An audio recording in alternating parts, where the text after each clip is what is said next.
वैसे कल मुझे मछलियाँ ठीक ठाक ही मिल गई थी। अगर आज भी कल की तरह मछलियाँ मिल गई तो कई दिन के लिए राशन पानी का इंतजाम हो जाएगा। जल्दी से वह नदी के किनारे पर पहुंचता है। तब वह देखता है कि पानी में एक टोकरी तैर रही है। अरे ये क्या, ये पानी में टोकरी कैसी है? लगता है इस टोकरी के भीतर जरूर कोई कीमती वस्तु है। चलो मैं जल्दी से टोकरी को बाहर निकाल कर लाता हूँ। तभी वह नाव को नदी में लेकर जाता है।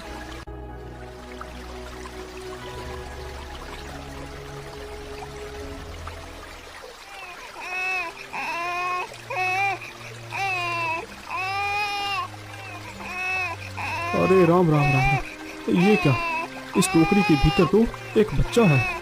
हे भगवान, इस मासूम को आखिर किसने इस टोकरी में रखकर इस नदी में बहा दिया। चलो मैं जल्दी से इस टोकरी को लेकर घर चलता हूँ।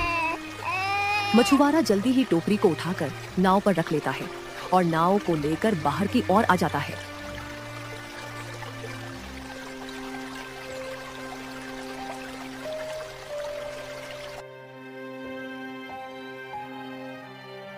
अरे भाग्यवान, तुम कहाँ हो?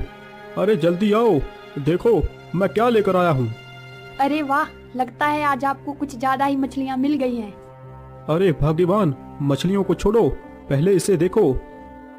इतना कहकर मछुआरा अपनी टोकरी को नीचे रखता है तो उसकी पत्नी टोकरी में देखती है तो उसमें मछलियों के स्थान पर एक बच्चा दिखाई देता है। अरे ये क्या, इस टोकरी में ये बच्चा कहाँ से आ गया? ओ जी, ये बच्चा किसका है? भाग्यवान, ये बच्चा मुझे आज नदी में बहते हुए इस टोकरी में मिला। पता नहीं ये किसकी औलाद है। हमें ये बच्चा यहाँ राजा को सौंप देना चाहिए।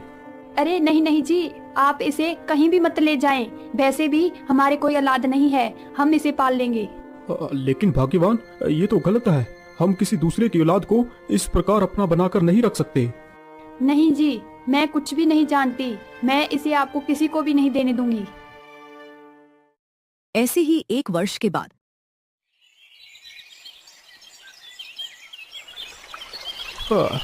वैसे आज तो मछलियाँ काफी पकड़ चुका हूँ। चलो अब घर वापस चलता हूँ।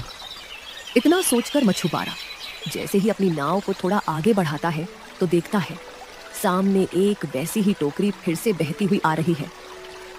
अरे ये क्या, ये टोकरी तो हूबहू वैसी ही है जैसी मैंने पहले पाई थी। कहीं इस टोकरी में भी तो कोई बच्चा नहीं।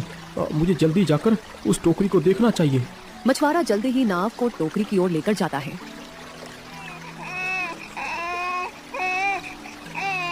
अरे ये क्या, इस टोकरी में और एक बच्चा है, लेकिन इसके माथे पर भी वैसा ही चिन्ह बना हुआ है जैसा कि मेरे बेटे के माथे पर है। कहीं ये बच्चा उसी का तो भाई नहीं। चलो मैं इसे जल्दी से इसे भी अपने घर लेकर चलता हूँ।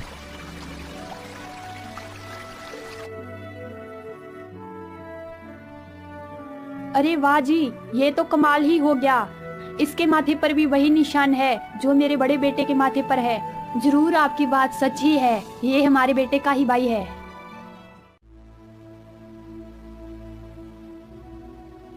20 वर्ष गुजरने के बाद उस मछुआरे की मृत्यु हो जाती है।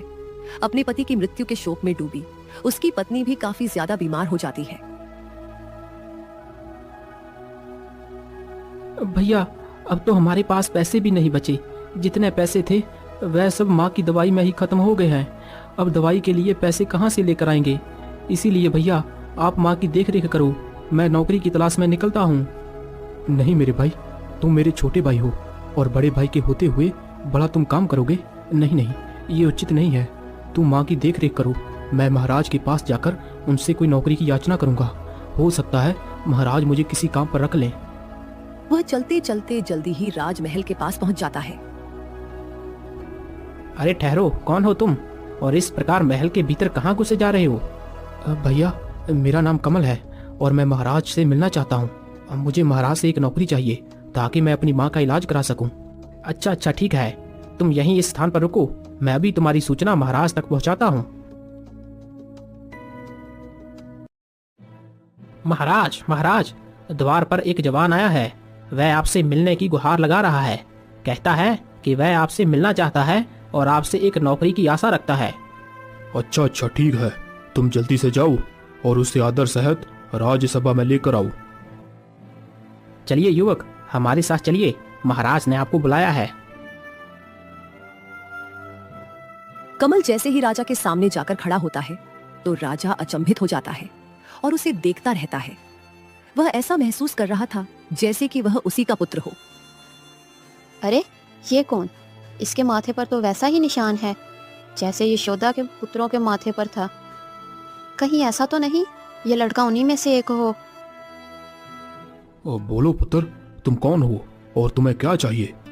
महाराज, मेरा नाम कमल है और मैं आपकी ही राज्य का ही नागरिक हूँ। अब मेरा घर देवेंद्रपुर में है। अच्छा तो ठीक है पुत्र, तुम मुझे बताओ कि तुम्हारा यहाँ कैसे आना हुआ? महाराज, मेरी माता की तबीयत बहुत ज़्यादा खराब है, परंतु मेरे पास पैसे नहीं, इसीलिए अपनी माँ का इलाज नहीं करवा पा रहा। कृपया कर आप मुझे कोई काम दे दीजिए जिससे मैं अपनी माँ का इलाज करवा सकूं। पुत्र, अभी तो हमारे पास ऐसा कोई संतान नहीं है जिस पद पर मैं तुम्हें रख सकूं। लेकिन हाँ पुत्र, मैं तुम्हें 100 सोने की मुद्राएं दे सकता हूँ जिससे तुम अपनी माँ का इलाज अच्छी तरह से करवा सकते हो। माफ़ करना महाराज, लेकिन मैं बिना मेहनत किए आपसे पैसे नहीं ले सकता। इतना कहकर कमल वहां से जाने लगता है। सुनो पुत्र, यदि तुम ये पैसे ऐसे नहीं लेना चाहते हो तो तुम मुझसे ये पैसे कर्ज के तौर पर ले लो, फिर तुम मेरे पैसे मुझे कमाकर वापस दे देना। वैसे महाराज उचित तो कह रहे हैं, अभी मुझे इन पैसों की अधिक आवश्यकता है। मुझे ये पैसे ले लेने चाहिए, फिर मैं अपनी मेहनत से इनके सारे पैसे चुका दूंगा। क्या हुआ पुत्र, तुम क्या सोचने लगे? कुछ नहीं महाराज, मैं आपसे पैसे कर्ज के तौर पर ही ले लेता हूँ। फिर राजा कमल को 100 सोने की मोहरें देकर भेज देता है। महाराज, जब ये युवक पैसे लेने से मना कर रहा था तो आपको उसे पैसे देने की क्या आवश्यकता थी?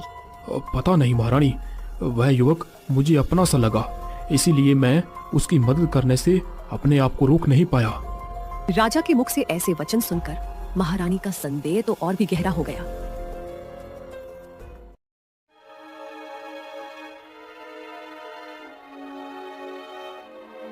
क्या बात है महारानी जी, आपने इतने वर्षों के पश्चात अचानक ही मुझे याद किया। दाई माँ, मैं बस आपसे इतना जानना चाहती हूँ कि आपने यशोदा के दोनों पुत्रों के साथ क्या किया? तुमने उन्हें कैसे मारा? अरे महारानी, मारना कैसे था? आपने ही तो बताया था कि उन्हें किसी नदी में जाकर डबो दो, तो मैंने उन दोनों को नदी में ही बहा दिया था। क्या? नदी में बहा दिया? लेकिन कैसे?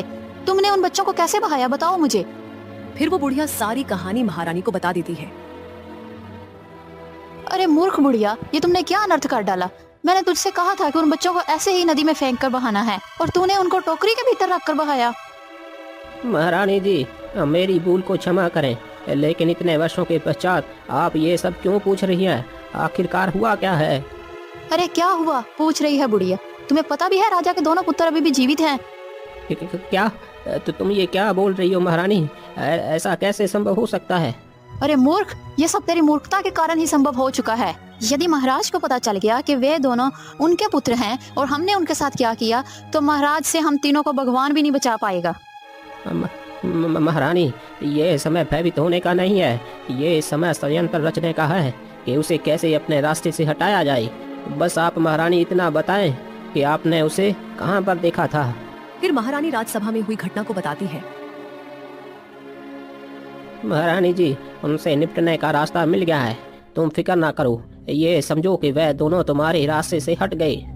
लेकिन वो कैसे? मैं कुछ समझी नहीं। अच्छा महारानी जी, अब मैं चलती हूँ, आप बेफिक्र रहिए, मैं सब कुछ संभाल लूंगी। इतना बोलकर वह बुढ़िया वहां से निकल पड़ती है। वह चलते चलते उसी नगर में पहुंचती है जिस नगर में कमल तथा उसका छोटा भाई रहते थे। अरे बेटा, इस नगर में कमल का घर कौन सा है? माता जी, आप सीधे चले जाइए, गांव के आखिर में ही कमल का घर है। उस व्यक्ति की आवाज सुनकर वह बुढ़िया आगे बढ़ चलती है और जल्दी ही उसी घर के सामने जाकर रुक जाती है। अरे बेटा, कोई है घर के अंदर? क्या कोई मेरी आवाज सुन रहा है? अरे क्या हुआ माता जी? आप कौन हैं और आपको कहाँ जाना है? बेटा, मेरा नाम सुनिंदा है। मैं एक वैद्य हूँ। मैं पास के ही गाँव में जा रही थी, लेकिन मुझे बहुत जोरों की प्यास लगी है। क्या तुम मुझे थोड़ा सा पानी पिला सकते हो? हाँ हाँ, क्यों नहीं बूढ़ी माँ, आप अंदर आ जाइए, मैं आपको पानी पिला देता हूँ। इतना सुन बुढ़िया तुरंत ही घर के अंदर घुस जाती है। कमल जल्दी ही एक गिलास में पानी लेकर आता है। वाह बेटे वाह, तुम्हारा भला हो, तुमने इस प्यासी को पानी पिलाया। वैसे बेटा, क्या तुम इस घर में अकेले ही रहते हो? नहीं माताजी, मैं यहाँ अकेला नहीं रहता, मेरे साथ मेरा छोटा भाई और मेरी माँ रहती है। लेकिन बेटा, तुम्हारा वह भाई और माँ तो दिखाई नहीं दे रही। बूढ़ी माँ, मेरा छोटा भाई जंगल में लकड़ियाँ लेने के लिए गया है और मेरी माँ की तबीयत बहुत ज़्यादा खराब है, वह दूसरी कमरे में लेटी हुई है। पुत्र, तुम दुखी ना हो, चलो मुझे चलकर दिखाओ कि तुम्हारी माँ को क्या तकलीफ है। हो सकता है मैं तुम्हारी माँ की बीमारी को ठीक कर सकूं। इतना सुनकर कमल उस बुढ़िया को अपनी माता के पास लेकर जाता है तो बुढ़िया देखती है उसकी माता की तबीयत बहुत ज्यादा खराब है। वैसे इस औरत की तबीयत कितनी ज़्यादा खराब है। अब मैं तो इलाज के बारे में कुछ नहीं जानती और मुझे तो बस कुछ भी करके इन दोनों भाइयों को मारना है। क्या हुआ माताजी, आप कहाँ खो गई? कुछ तो बोलिए, आखिर मेरी माँ को हुआ क्या है? बेटा, तुम्हारी माँ को एक बहुत बड़ा रोग है, इसका इलाज करना अत्यंत दुर्लभ है। माताजी, जरा आप ध्यान से देखिए, क्या मेरी माता को स्वस्थ करने के लिए इस संसार में कोई औषधि नहीं बची है? वैसे बेटा, औषधि तो है, लेकिन उस औषधि को लाना बहुत ही कठिन है। बस आप मुझे उस औषधि का नाम बता दीजिए, मैं धरती की किसी भी कोने से उस छिपी हुई औषधि को ढूंढ निकालूंगा। हाँ हाँ, जरूर ढूंढ निकालना। मैं तुझे ऐसी जगह भेजूंगी जहाँ से तू कभी भी वापस लौट कर नहीं आएगा। बूढ़ी माँ, आप जल्दी से मुझे बताइए उस औषधि के बारे में। यदि ऐसी बात है पुत्र, तो सुनो, तुम्हें अम्बा पहाड़ी पर जाकर उस दिव्य जल को लेकर आना होगा। यदि तुम उस जल को लेकर आए तो समझो तुम्हारी माँ बिल्कुल ठीक हो जाएगी। ये लीजिए भैया, मैं लकड़ियाँ लेकर आ गया। हाँ हाँ छोटे, तुम इन सारी लकड़ियों को वहीं पर रख दो और मेरी बात ध्यान से सुनो। मैं उस दिव्य जल को लेने के लिए जा रहा हूँ ताकि हम अपनी माँ को ठीक कर सकें। तुम घर पर ही रहकर माँ की देख रेख करना। इतना बोलकर कमल उन पहाड़ियों की तरफ उस दिव्य पानी की तलाश में निकल पड़ता है। वह चलते चलते एक घने जंगल से गुजरता है। अरे, आगे तो 2 रास्ते हैं, मैं कौन से रास्ते से जाऊं? वह इतना सोच ही रहा था कि उसकी नजर पास में ही बैठे साधु पर पड़ती है। अरे बाबा, आंखें खोलिए बाबा, मेरी मदद कीजिए। अरे बेटा, तुम कौन हो और तुम्हें क्या तकलीफ है? बाबा, मेरा नाम कमल है और मैं अम्बा पहाड़ी पर उस दिव्य जल को लेने के लिए जा रहा हूँ। क्या? अम्बा पहाड़ी का दिव्य जल? तुम्हें उस पहाड़ी के दिव्य जल की क्या आवश्यकता पड़ेगी बेटा? फिर कमल सारी दास्तां उस साधु बाबा को सुनाता है। इसीलिए बाबा, मुझे वो जल किसी भी कीमत पर चाहिए। लेकिन पुत्र, क्या वो दिव्य जल उस वैद्य ने लाने को कहा है? हाँ साधु बाबा, उस दिव्य जल को लेने के लिए मुझे उस वैद्य ने ही कहा है। आप और विलंब ना कीजिए, कृपया आप मुझे वहाँ जाने के लिए मार्ग बताइए। पुत्र, वह जल लाना इतना भी आसान नहीं जितना तुम समझ रहे हो। वह जल शुद्धिकरण का जल कहलाता है। जो भी उसे छुएगा, उसका मन यदि शुद्ध है तो वह जल उसे जीवन देगा। लेकिन अगर मन में छल, स्वार्थ या झूठ है तो वह उसी पल भस्म हो जाएगा। वह जल तुम्हें अम्बा पहाड़ियों के बीचों बीच मिलेगा। मुझे सही मार्ग दिखाने के लिए आपका बहुत बहुत धन्यवाद साधु महाराज। अच्छा, तो अब आप मुझे जाने की अनुमति दीजिए।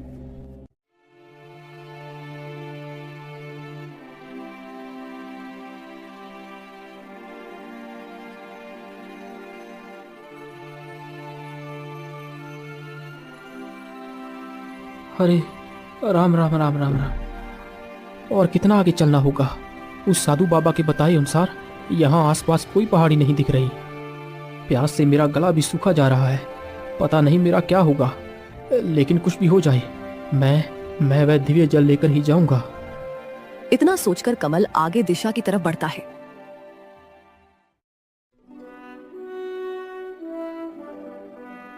कमल जल्दी ही उस गुफा को ढूंढ लेता है। हे भगवान, तेरा लाख लाख शुक्र है, मुझे वह गुफा मिल ही गई जिसके बारे में वह बूढ़ी वैद्य ने कहा था। इतना कहकर वह गुफा के भीतर चला जाता है।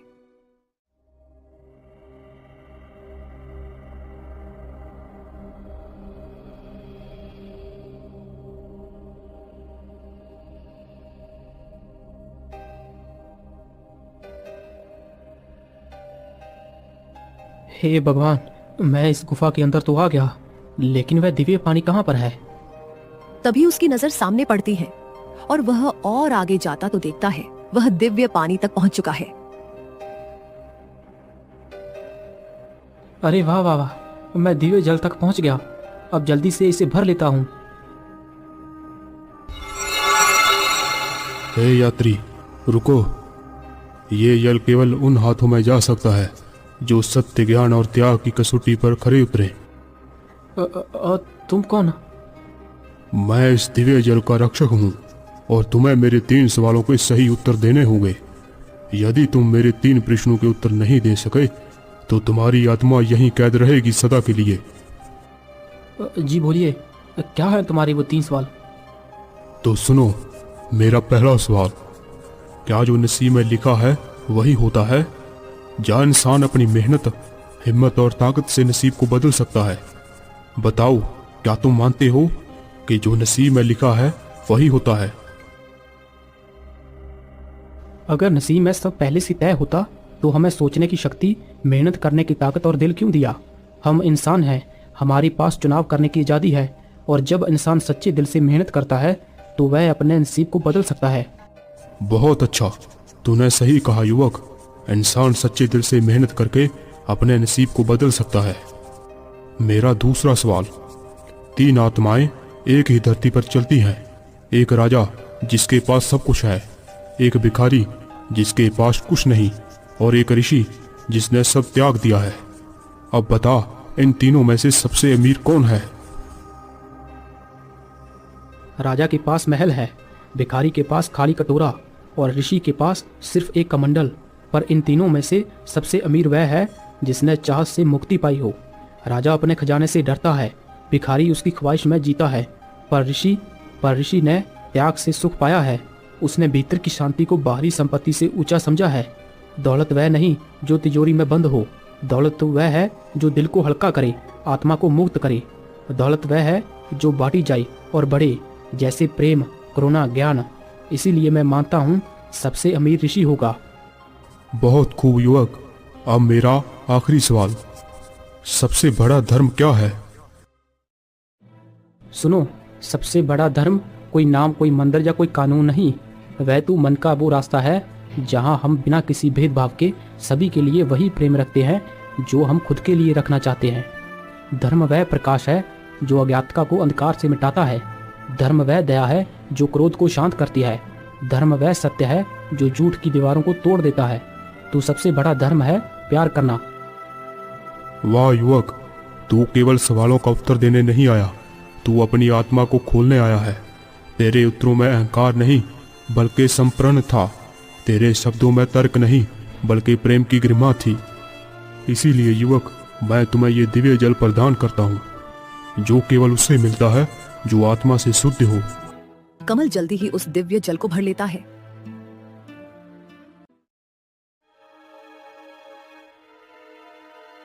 मेरे हिसाब से अब तक तो वह लड़का खत्म हो गया होगा। बुढ़िया इतना सोच ही रही थी कि तभी कमल वहां पर आ जाता है। ये लीजिए माताजी, मैं उस दिव्य जल को लेकर आ गया हूँ। क्या तुम उस दिव्य जल को लेकर आ गए? मैं कोई सपना तो नहीं देख रही? इस असंभव कार्य को तुमने पूरा कर दिया। बूढ़ी माँ, आप कोई सपना नहीं देख रही, मैं सच में ही उस दिव्य जल को लेकर आ गया हूँ। आप जल्दी से इसका उपयोग कीजिए। अरे बाप रे बाप, ये लड़का उस गुफा से कैसे बचकर आ गया? अब मैं क्या करूं? अब क्या चाल चलूं मैं? क्या हुआ बूढ़ी माँ, आप किस चिंता में डूब गई हैं? कहीं नहीं पुत्र, तो तुम दिव्य जल तो ले आए, लेकिन ये जल ऐसे कुछ भी कार्य नहीं करेगा। जब तक इस जल में उस नीले पक्षी का पंख पीसकर नहीं डाला जाता तब तक ये पानी व्यर्थ है। तो फिर मैं क्या करूं बूढ़ी माँ? अब ये नीला पक्षी मुझे कहाँ मिलेगा? पुत्र, वह नीला पक्षी तुम्हें जातक महल में मिलेगा, जो महल अब एक खंडर बन चुका है। अच्छा ठीक है, अब मैं चलता हूँ। और रुकिए भैया, आप इतनी दूर जा रहे हैं, मुझे आपकी बहुत चिंता लग रही है। भाई तुम चिंता ना करो, तुम मेरी इस अंगूठी को अपने पास रख लो। यदि इस अंगूठी का रंग काला पड़ जाए तो तुम समझ लेना कि मैं इस संसार में नहीं हूँ, मैं मर चुका हूँ। छोटे भाई से इतनी बात कहकर कमल अपने लक्ष्य की ओर निकल पड़ता है।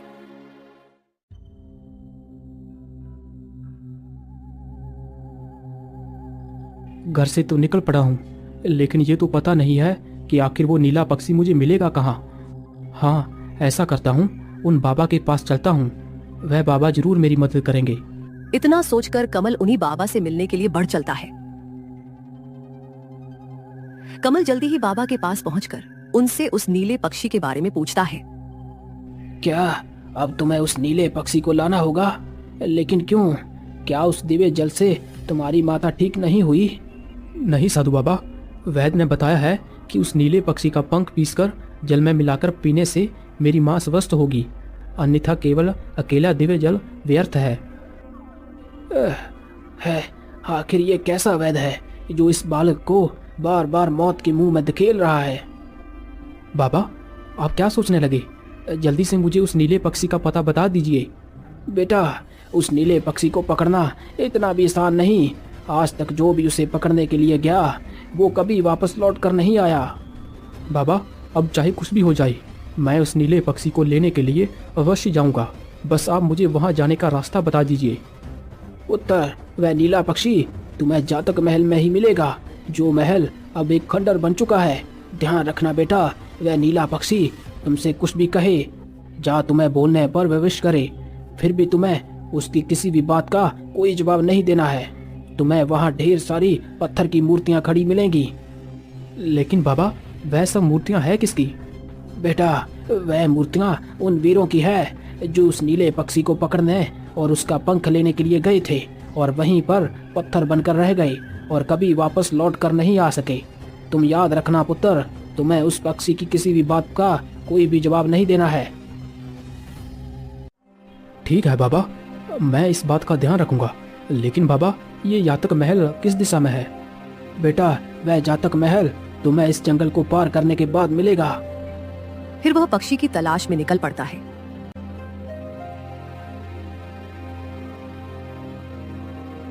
वह चलते चलते जल्दी ही सारे जंगल को पार कर उस महल के नजदीक पहुंच जाता है। मुझे लगता है यही वो जातक महल है। चलो इसके अंदर चलकर देखता हूँ। कमल तुरंत ही उस महल के अंदर चला जाता है। अंदर जाकर देखता है तो हर तरफ पत्थर की मूर्तियां ही मूर्तियां थीं। अरे राम राम राम राम, यहाँ पर तो कितने सारे लोगों की मूर्तियां खड़ी हुई हैं। कमल इतना सोच ही रहा था कि तभी एक नीला पक्षी आकर उसके कंधे पर बैठ जाता है। अच्छा, तो तुम भी आ गए मुझे पकड़ने के लिए? अरे बेवकूफ, जिसे तू अपनी माँ समझकर मुझे पकड़ने के लिए आया है, वो तेरी माँ नहीं। तुम कोई मछुआरे का बेटा नहीं है, तू एक राजकुमार है, और जिसके कहने पर तुम मुझे पकड़ने के लिए आए हो वो कोई वैद्य नहीं, वो तेरी सबसे बड़ी दुश्मन है जो तुम्हें मारना चाहती है। तेरी असली माँ को तो तेरी सौतेली माँ ने एक काल कोठरी में बंद करवा रखा है। क्या मैं एक राजकुमार हूँ और मेरी माँ ये नहीं कोई और है, और वो काल कोठरी में कैद है? ये तुम क्या कह रहे हो पक्षी? इतना बोलते ही कमल एक पत्थर की मूर्ति में बदल जाता है।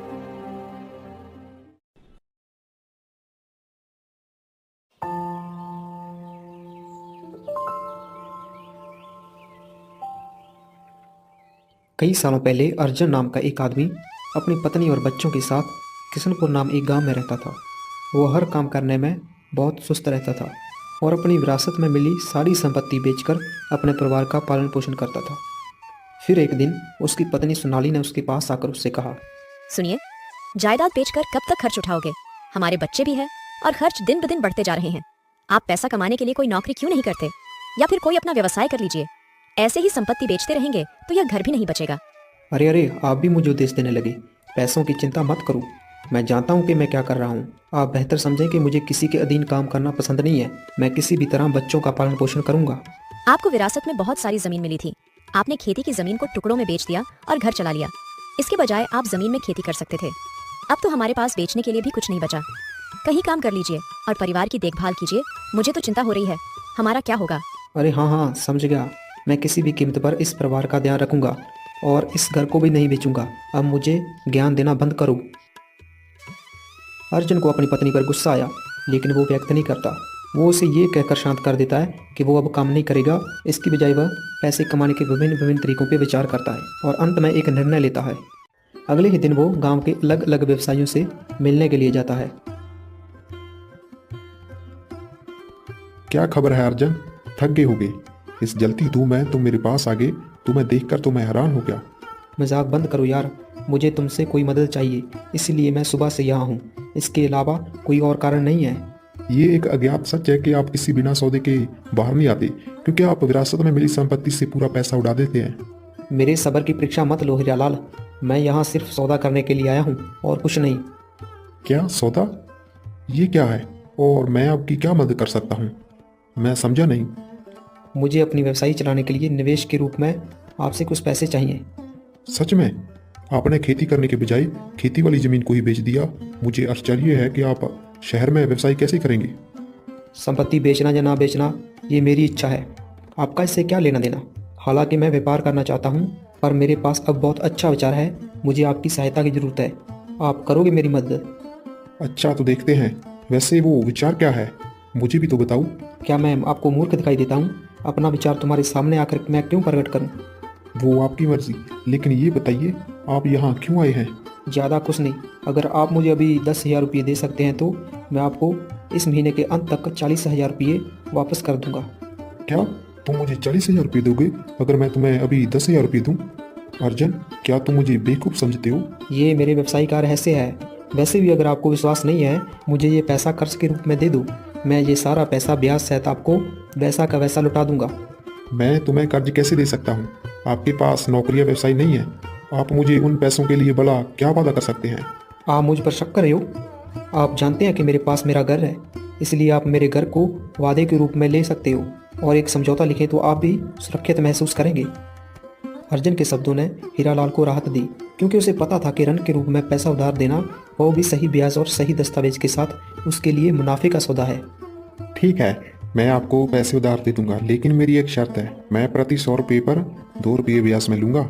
आपको बिना असफल हुए ब्याज का पूरा भुगतान करना होगा। बिल्कुल बिल्कुल, मैं आपके सारे पैसे समय पर चुका दूंगा। ठीक है, तो ये रहा तुम्हारा पैसा।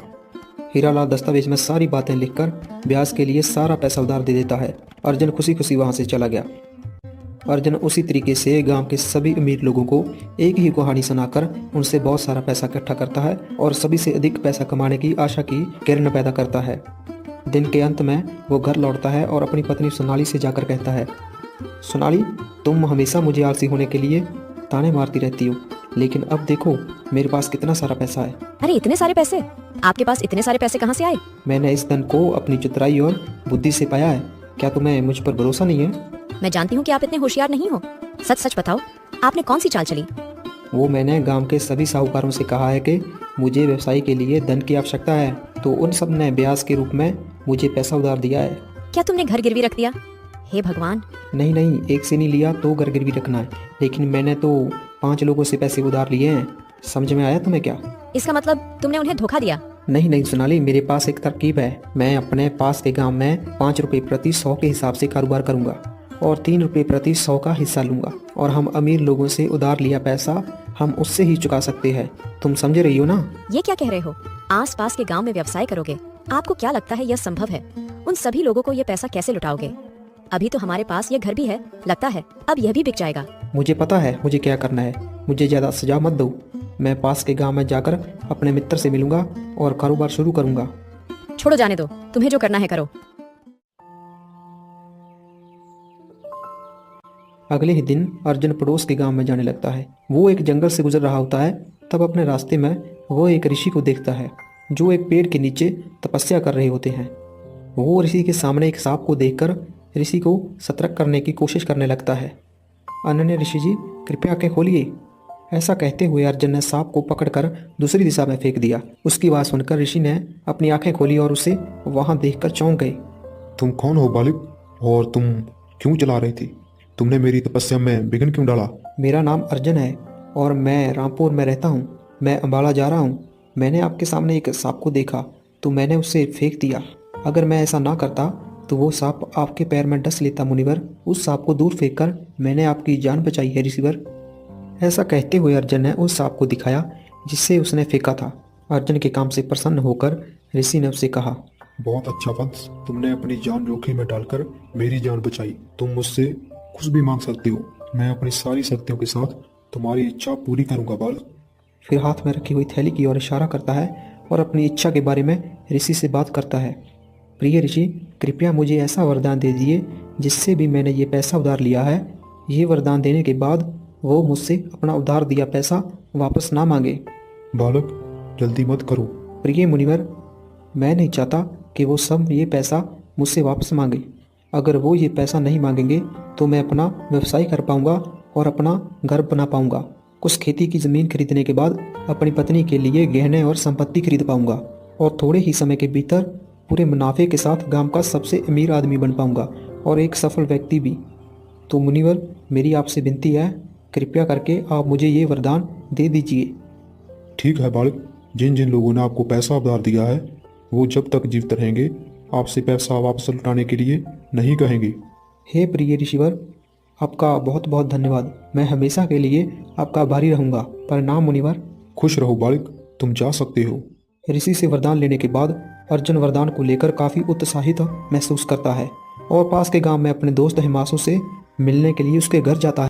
और अर्जुन, बहुत समय हो गया, सब कुछ कैसा चल रहा है मित्र? हाँ मित्र, सब कुछ बहुत अच्छा चल रहा है। तुम्हारा सब कुछ कैसा चल रहा है? तुम गांव छोड़कर कुंवारे ही रह गए? वो मेरा परिवार में मन नहीं लगता, इसलिए गांव से भाग आया। मेरे पिताजी चाहते थे कि मैं शादी कर लूं। मैं शाहूकार हूं और अपने कारोबार से ही खुश हूं। और तुम क्या कर रहे हो आजकल? तुम यहाँ किस लिए आए हो? अर्जुन ने अपने इरादों का खुलासा नहीं किया, पर हिमांशु से पैसे उधार देने के कारोबार में मदद करने को कहा। मुझे अपनी ज़मीन बेचने के बाद कुछ पैसे मिले हैं और आप जानते हैं कि अगर सही तरीके से पैसे का निवेश ना किया जाए तो पैसा गायब हो जाता है। अब मुझे आपकी मदद की ज़रूरत है। आप ये पैसा लेकर और 5 रुपये प्रति ब्याज पर उधार देकर व्यापार करें। 1 रुपये हिस्सा आप लें और 4 रुपये हिस्सा मुझे वापस दें। ये इतना आसान नहीं है जितना तुम कह रहे हो, लेकिन तुम मेरे बचपन के दोस्त हो। तुम ब्याज के पैसे जब मर्जी ले सकते हो। क्यों, ये ठीक है ना? हाँ हाँ, क्यों नहीं, लेकिन आप किसी दस्तावेज पे ये लिखोगे ना? क्या अर्जुन, तुम मुझ पर भरोसा नहीं करते? तो ठीक है, अपने पैसे अपने पास ही रखो। अगर तुम्हें कोई दस्तावेज की आवश्यकता है तो ठीक है, ये पैसे ले जाओ और अपने पास रख लो। मुझे जब जरूरत होगी मैं तुमसे ले लूँगा, ठीक है? हाँ ठीक है। चलो फिर मिलते हैं। इस तरह अर्जुन हिमांशु को सारे पैसे दे देता है और खुशी खुशी घर लौट आता है। वो सारी घटना अपनी पत्नी को बताता है। तुमने सारे पैसे उस मूर्ख हिमांशु को दे दिए। मैं वैसे भी तुम्हारे दिमाग को नहीं पढ़ सकती। हमें कम से कम ब्याज का पैसा तो मिल ही जाएगा। बाकी आप क्या करने पर तुले हैं यह आप ही जाने। हाँ, अब समझाया ना। पैसे कमाने के लिए नौकरी की ज़रूरत नहीं होती, बल्कि काफ़ी बुद्धिमान होने की ज़रूरत होती है। इसीलिए आप मुझे कभी भी ज्ञान देने की कोशिश मत करना, ठीक है ना? अच्छा, बकवास बंद करो। कड़ी मेहनत से बचने के लिए मुझे मनगढ़ंत कहानियां मत सुनाओ अब। अरे कहानियाँ नहीं प्रिय, हकीकत है। बस तुम इंतजार करो और देखो, हम गांव के सबसे अमीर लोगों में से एक होने वाले हैं। और इस तरह अर्जुन अपने व्यापार करने के विचार से उत्साहित महसूस करता है और सोचता है कि ऋषि के वरदान के कारण कोई शाहूकार उससे पैसे वापस मांगने के लिए नहीं कहेगा। इस तरह पूरा 1 साल बीत जाता है। फिर एक दिन शाहूकार का बेटा अर्जुन के पास आता है और आकर उससे कहता है, सुनो दानिश, तुमने 1 साल पहले मेरे पिता से पैसे लिए थे और ब्याज भी नहीं दिया। कृपया करके मेरा पैसा लौटा दें। उसकी बात सुनकर अर्जुन सोचने लगा कि सुनील को उस पैसे के बारे में कैसे पता चला, जबकि उसके पिता ने एक बार भी उसे उस पैसे के बारे में जिक्र नहीं किया। वो ऋषि के वरदान पर विचार करते हुए सोचता है और उससे कहता है, क्या मैंने तुम्हारे पिता से कब पैसे लिए? क्या तुम्हारे पास कोई सबूत है? और अगर कोई सबूत है तो दिखाओ। पर सुनील अपने साथ वो दस्तावेज लेके आया था और उसने वो दस्तावेज अर्जुन को दिखाया। ये देखो, तुम्हारे द्वारा दिया दस्तावेज, और अब झूठ मत बोलो। मेरा सारा पैसा मुझे 1 हफ्ते के अंदर अंदर ही चाहिए, वरना मैं तुम्हारे घर पर कब्जा कर लूँगा। अर्जुन को कड़ी आवाज़ में चेतावनी देते हुए सुनील वहाँ से चला जाता है। अर्जुन इन सभी घटनाओं से हैरान होता है क्योंकि सभी व्यापारी के बेटे उनके घर आए। उन्हें हर कोई खरी खोटी सुनाते हैं और अर्जुन को एक हफ्ते के अंदर सारा पैसे का भुगतान करने की चेतावनी देते हैं। ये सब देखकर और उनकी बातचीत सुनकर सोनाली ने अपने पति के पास आकर उससे कहा, क्या हुआ? आपने मेरी बात नहीं मानी ना? यह आपकी मूर्खता का ही परिणाम है। अगर आप मेहनत करते तो ऐसा नहीं होता। अब आपको लिया हुआ पैसा और उसका ब्याज एक साथ चुकाना पड़ेगा। अब घर नीलाम करने की नौबत आ गई है। आपने ऐसा क्यों किया? हम अपने छोटे से बच्चों को लेकर कहाँ जाएंगे? हे भगवान, अब हम क्या करेंगे? अर्जुन अपने ही विचारों में खोया हुआ था। वो अपनी पत्नी से कहता है, रुक जाओ, मैं जानता हूँ मुझे क्या करना है। मैं हिमांशु से अपना सारा पैसा वापस लूँगा। मैंने जो उसको कर्जा दिया है मुझे उसका 4 गुना मिलेगा। मैं जाकर उससे लूँगा और सारा कर्जा चुका दूंगा, तुम चिंता मत करो। इतना कहकर अर्जुन तुरंत अपने दोस्त हिमांशु के घर के लिए रवाना होता है और वहाँ पहुँचकर वो देखता है कि घर तो उसका बंद पड़ा होता है। फिर वो हिमांशु के पड़ोसी के घर हिमांशु के बारे में पूछने लगता है, महोदय जी, क्या आपसे मैं कुछ पूछ सकता हूँ? क्या आप बता सकते हैं कि शाहूकार हिमांशु का घर कहाँ है? पर क्यों, क्या आपने भी उसे पैसे उधार दिए हैं? हाँ बिल्कुल, पर वो है कहाँ? साहूकार के धंधे में मदद के लिए कई लोग उसके पास आए। हिमांशु ने तुम जैसे लोगों से पैसे वसूले और रातों रात गायब हो गया। कोई आश्चर्य नहीं है कि आप पीड़ितों में से एक है। मैं आप जैसे लोगों को जवाब देते हुए थक गया हूँ। रामलाल का जवाब सुनकर अर्जुन क्रोधित हो उठता है और वो वरदान देने वाले ऋषि पर बहुत ज़्यादा क्रोधित हो जाता है। वो बहुत ही गुस्से में आकर ऋषि से नतीजे के बारे में सवाल पूछने के लिए उसके पास चला जाता है।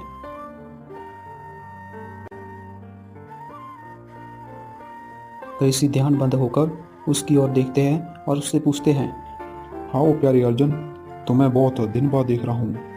क्या हुआ, तुम्हें कोई समस्या है? आपने कहा था कि आपने मुझे वरदान दिया है क्योंकि मैंने आपकी जान बचाई थी, लेकिन आपने मुझे धोखा क्यों दिया? क्या क्या बोल रहे हो तुम? मैंने तुम्हें कब धोखा दिया?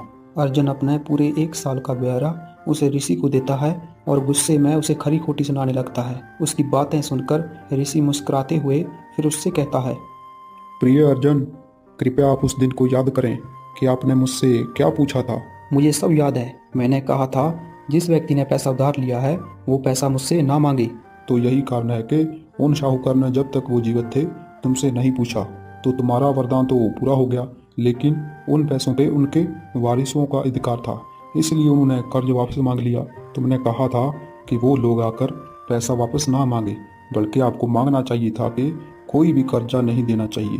तो इस हिसाब से मैंने तुम्हें कोई भी धोखा नहीं दिया। आदरणीय ऋषि जी, मैं इस बात पर ध्यान नहीं दे पाया, लेकिन मेरे मित्र ने जब उस पर मैंने भरोसा किया तो उसने मुझे ही धोखा दिया। तो आप मुझे बताइए ऋषिवर, क्या ये उचित है? अर्जुन, क्या तुम न्याय की बात कर रहे हो? क्या ये मेहनत की कमाई है? आप हमेशा बिना मेहनत के पैसा कमाने चाहते थे, इसीलिए आपने गांव के लोगों को धोखा देकर पैसा जमा करके अपने दोस्त को धोखा दिया, पर उस दोस्त ने भी आपको उसी तरह ही धोखा दिया। आप हमेशा याद रखें, अगर ये मेहनत की कमाई नहीं है तो कोई भी चीज़ आप अपने पास नहीं रख सकते। आप जो कुछ भी आसान तरीकों से कमाना चाहते थे वो हमारे पास नहीं रहता, लेकिन अगर ये बुद्धिमानी और मेहनत से कमाया जाता तो ये हमेशा हमारे साथ रहता है। मेहनत का फल हमेशा हमें मिलता है। समझ में आया क्या अर्जुन? ऋषि की बात सुनकर अर्जुन को अपनी गलती का एहसास हुआ। वो पछतावे के साथ उनसे कहता है, आदरणीय ऋषि जी, मैंने सबक सीख लिया है। अब मुझे अपनी गलती का एहसास हो गया है। मैं अपने जीवन में पैसे के लिए कभी भी धोखा नहीं करूँगा। मैं अपने परिवार के लिए कड़ी मेहनत करूँगा। भगवान तुम्हारा भला करे। अर्जुन अपना घर बेच देता है और सारा कर्ज चुका देता है। वो उसी दिन से कड़ी मेहनत करने लगता है और कुछ ही समय में एक नया घर बना लेता है और अपने परिवार के साथ खुशी खुशी रहने लग जाता है।